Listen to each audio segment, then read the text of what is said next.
Calendario de Anahuac 2022. Xihuitl-Chicoacecuetzpalín, 6 Lagartija. Tonalpoalli 69. Del 5 de noviembre al 22 de julio.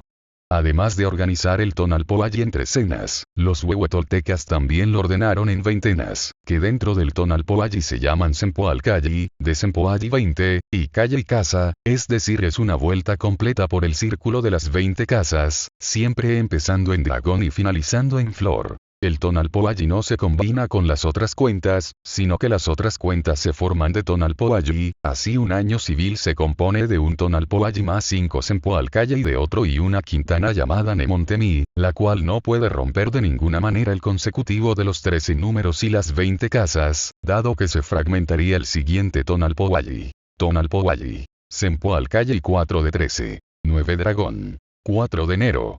9. Zipactli, dragón. 5 de enero. 10.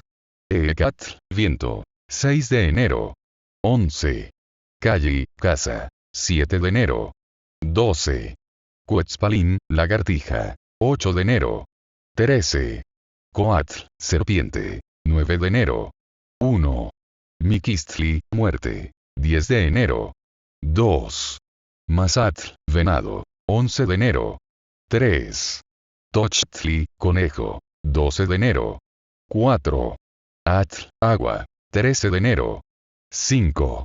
Itzcuintli, perro. 14 de enero. 6. Osomatl, mono. 15 de enero.